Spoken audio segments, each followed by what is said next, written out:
शरीर अलग, आत्मा अलग, परमात्मा अलग। एक विचार तो यह है। दूसरी विचारधारा यह है आत्मा के बारे में कि आत्मा परमात्मा का ही अंश है, यानी परमात्मा ही है। दोनों विचारधाराओं में बहुत सारे प्रश्न उत्पन्न होते हैं। आत्मा अलग होती है, पहले इसी को लेके चलते हैं। अब मान लो ये एक इंसान है, ये कोई जीव है, इंसान को ले लेते हैं अभी, और ये उसकी आत्मा है। अब जब इसकी मृत्यु हो जाएगी तो आत्मा शरीर से निकल जाएगी। जब ये सृष्टि थी ही नहीं तो कोई जीव भी नहीं था, सीधी सी बात है। ज्यादातर तो यही समझते हैं एक परमात्मा दूर होता है और उसने शू किया, धरती बन गई, शू किया, ये बन गया। जब सृष्टि नहीं थी तो परमात्मा ने जीव कैसे बनाए होंगे? सबसे पहले तो किसी भी जीव का शरीर बनाया होगा। परमात्मा ने जब किसी एक इंसान को बनाया होगा तो इंसान का शरीर बना दिया। शरीर तो वैसे भी मिट्टी होता है। फिर इंसान बनाने के लिए परमात्मा को आत्मा चाहिए। सृष्टि थी ही नहीं, शरीर तो बना दिया, आत्माएं पहले से होनी चाहिए ना, तभी तो उस आत्मा को लेकर शरीर में डालेगा। परमात्मा सृष्टि से पहले, अनंत समय से पहले था, समय से पहले है, सृष्टि के बाद भी रहेगा। परमात्मा तो हमेशा रहने वाली सत्ता है। तो मेरा कहने का मतलब आत्मा भी सृष्टि से पहले से थी। कि आत्मा का ना जन्म होता है ना मृत्यु होता है, इस बात को अगर हम पकड़ लेना और चिंतन करें खाली इसी एक बात को कि आत्मा का ना जन्म होता है ना मृत्यु होती है, अगर हम इसी पर गहराई से चिंतन करेंगे हमें आत्मा के बारे में वैसे ही पता लग जाएगा कि आत्मा असल में होती क्या है। चलो मान लेते हैं ये एक आत्मा थी, ये परमात्मा कहीं दूर है, कहीं दूर समझ लिया। परमात्मा दूर है, उसने ये शरीर की रचना कर दी। कैसे की? शुम मंत्र पड़ा, जो भी किया। एक मिट्टी, शरीर तो मिट्टी है भाई, शरीर की अपनी कोई ताकत नहीं होती, मिट्टी तो है। ऐसे शरीर बना दिया, आत्मा डाल दी जो पहले से ही अवेलेबल थी। अब अगर ध्यान दें तो परमात्मा ने जीव की रचना नहीं की, जीव का जन्म नहीं हुआ, ये तो असेंबली की। जैसे कंप्यूटर होता है ना, एक हार्ड डिस्क ले आए, एक ये ले आए, 3-4 चीजें मिला के हमने वो कंप्यूटर बना दिया, असेंबली हुई वो तो परमात्मा ने बेसिकली क्या किया? शरीर तो बना दिया, वो तो वैसे ही मिट्टी है, रचना है, जड़ चीज की रचना है। आत्मा यहां से ले आया, ये तो असेंबली हुई, जीव की असेंबली हुई, जीव का जन्म नहीं हुआ। हमें पहले जन्म का अर्थ समझना पड़ेगा। जन्म का अर्थ होता है जब कोई चीज थी ही नहीं, उसकी उत्पत्ति हुई, पहले नहीं थी, उत्पत्ति हुई, असेंबली नहीं कह रहा। तो इस हिसाब से अगर हम ये थ्योरी मानते हैं ना कि आत्मा अलग परमात्मा अलग, ये तो नंबर 1 जन्म नहीं हुआ, ये तो असेंबली हुई। नंबर 2 आत्मा पहले से अवेलेबल होनी चाहिए। और खाली इंसान की तो रचना नहीं की परमात्मा ने, बहुत सारे जीव हैं, अनंत जीव हैं। अनंत जीव की रचना के लिए अनंत शरीर तो चलो मान लिया, बना दिया, अनंत आत्माएं पहले से होनी चाहिए, तभी तो परमात्मा उन आत्माओं को डालेगा शरीर के अंदर। क्योंकि आत्मा परमात्मा ने पैदा नहीं की, आत्मा का तो जन्म नहीं होता ना, आत्मा तो होनी चाहिए पहले से। आत्मा परमात्मा ने पैदा नहीं की, जन्म नहीं किया आत्माओं का, आत्माएं पहले से थी। तो बहुत सारे जीव अगर परमात्मा ने बनाए तो बहुत सारी आत्माएं होनी चाहिए पहले से ही। सृष्टि से पहले, रचना से पहले परमात्मा भी था, आत्माएं भी थी, क्योंकि आत्मा का जन्म तो होता नहीं। इससे निष्कर्ष ये निकला, ये तो 2 सत्य हो गए।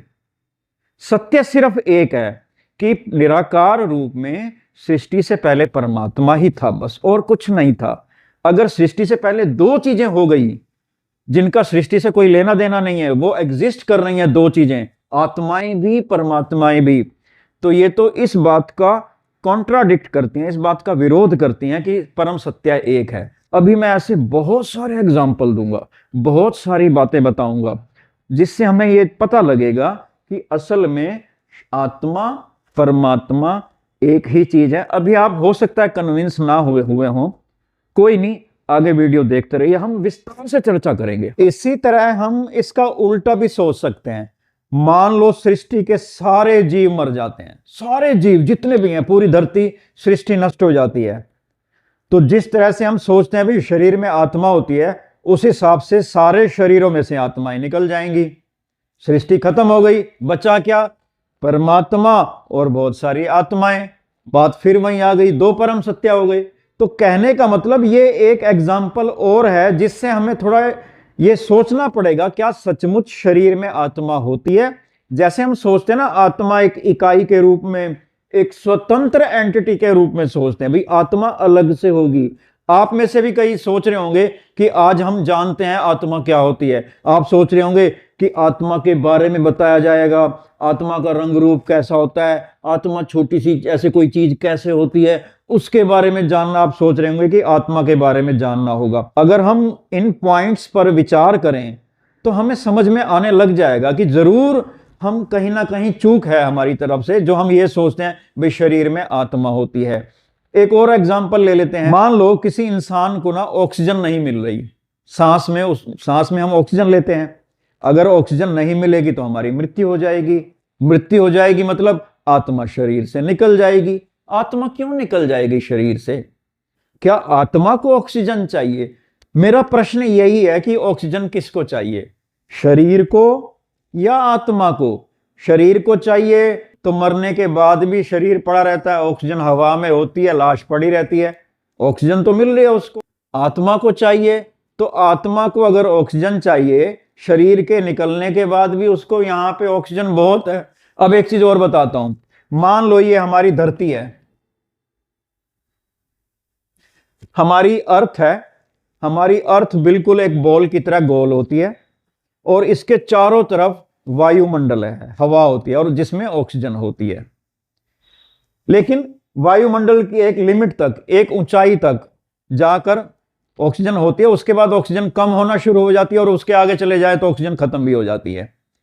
अगर किसी की डेथ हो जाती है, मृत्यु हो जाती है, किसी भी जीव की, इंसान की मृत्यु हो जाती है, तो शरीर से आत्मा निकल जाएगी। आत्मा निकल जाएगी, पता नहीं कहीं दूर जाएगी, जैसा हम दुनिया में सोचते हैं, पता नहीं कहां जाएगी, किस लोक में जाएगी। अब धरती के ऊपर अगर ऐसे चली गई, वहां तो ऑक्सीजन होती नहीं, बहुत ऊपर चली गई, वहां तो ऑक्सीजन होती नहीं, दूसरे लोक में जा ही नहीं पाएगी। तो मेरा वही प्रश्न है कि ऑक्सीजन किसको चाहिए और ऑक्सीजन में ऐसा क्या है जिसकी वजह से आत्मा शरीर में टिकी रहती है? ऑक्सीजन निर्जीव पदार्थ ही तो है। तो ऐसे बहुत सारे प्रश्न उत्पन्न होते हैं जिससे हमें लगता है कि जो हम सोचते हैं ना कि शरीर के अंदर आत्मा होती है, हमें फिर से विचार करना पड़ेगा। फिर मैं आपको लास्ट में बताऊंगा वास्तव में सत्य क्या है, फिर वो ज्यादा समझ में आएगा। अगला पॉइंट ये है कि मान लो परमात्मा ने किसी शेर को बनाना है, किसी जानवर को बनाना है। शेर का एग्जाम्पल ले लेते हैं।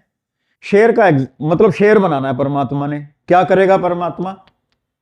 पहले शेर का शरीर बनाएगा, शेर की खाल, शेर के पंजे, शेर की आंखें, शेर के दांत, सब कुछ शेर जैसा बना देगा। लेकिन घूम फिर के वह है तो हड्डियां ही, हड्डियां हैं, मांस है, खून है, यही तो बनाएगा परमात्मा।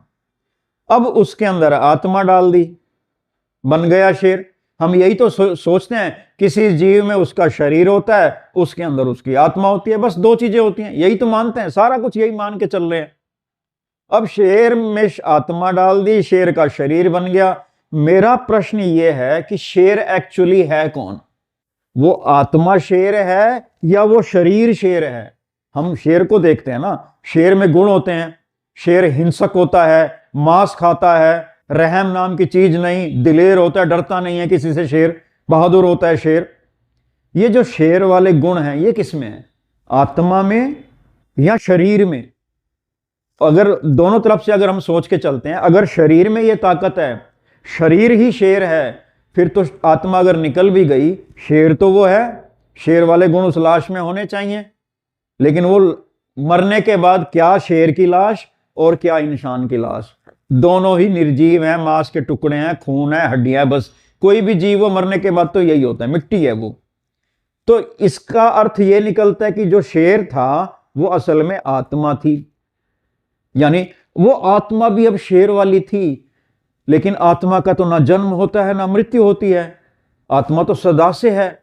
यानी वो शेर, जो आत्मा शेर है, वो सत्य सनातन हो गई, सदा से हो गई शेर। इससे फिर ये भी निष्कर्ष निकलता है कि शेर को परमात्मा ने नहीं बनाया, क्योंकि परमात्मा आत्मा तो उत्पन्न करता नहीं। कभी आपने सुना है परमात्मा ने आत्मा की उत्पत्ति कर दी, आत्मा का जन्म कर दिया? अब आत्मा ही शेर है, यानी शेर आत्मा एक ही बात है, तो शेर की तो उत्पत्ति हुई नहीं। इस तरह से तो दुनिया भर के सारे जीव, हिरण, सांप, चींटी, हाथी, घोड़ा, ये सबकी आत्माएं। घोड़ा है, घोड़े की आत्मा घोड़ा, शेर की आत्मा शेर, सांप की आत्मा सांप। फिर तो शरीर की जरूरत ही नहीं है, फिर तो ये आत्माएं ही जीव हो गई, आत्मा ही सांप हो गई, आत्मा ही शेर हो गई, और ये सारे के सारे आत्माएं सत्य सनातन हो गई, मरने के बाद भी रहेंगी। हिरण होता है, बहुत तेज दौड़ता है। क्या चीज है हिरण का? शरीर, शरीर में ताकत है जिसकी वजह से वो तेज दौड़ जाएगा। फुर्ती है शरीर के कारण है क्या? यानी शरीर में ताकत होती है, वो आत्मा को चुस्त बना देती है, आत्मा को तेज दौड़ा देती है। हिरण का शरीर ही तो है तो हड्डियां मांस खून यही तो है। यानी ये हड्डियां मांस खून की वजह से आत्मा तेज दौड़ने लग जाएगी। या आत्मा अगर तेज दौड़ती है तो आत्मा तो फिर हमेशा से ही तेज दौड़ेगी। वही हिरण की आत्मा फिर कछुए में डाल दो, अगर आत्मा ही तेज दौड़ना जानती है, कछुए में डाल दो, फिर तो कछुआ भी तेज। मांस का ही तो फर्क है, हड्डियों का ही तो फर्क है। आत्मा कछुए में डाल दो हिरण की, कछुआ भी तेज दौड़ेगा। तो तेज कौन दौड़ता है, हिरण की आत्मा या हिरण का शरीर?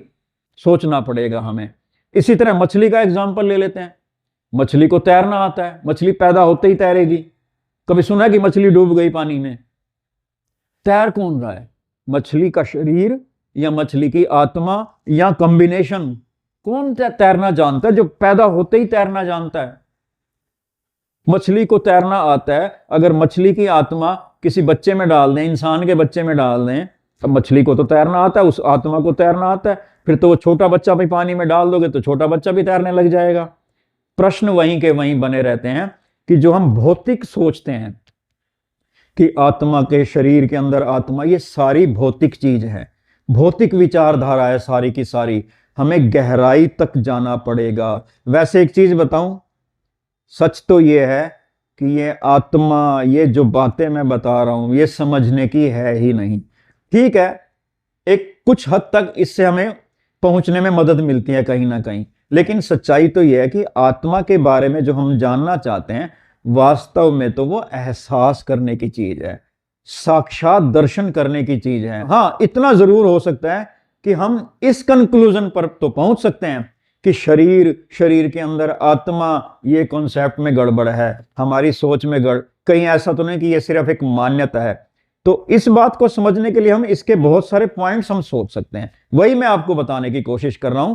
तो आज अभी ये वीडियो कंटिन्यू रहेगी, अगली वीडियो में मैं इस पे विस्तार से और चर्चा करूंगा। लेकिन तब तक जितनी बातें मैंने बताई हैं, आपसे रिक्वेस्ट है कि इन पर एक बार चिंतन जरूर करें।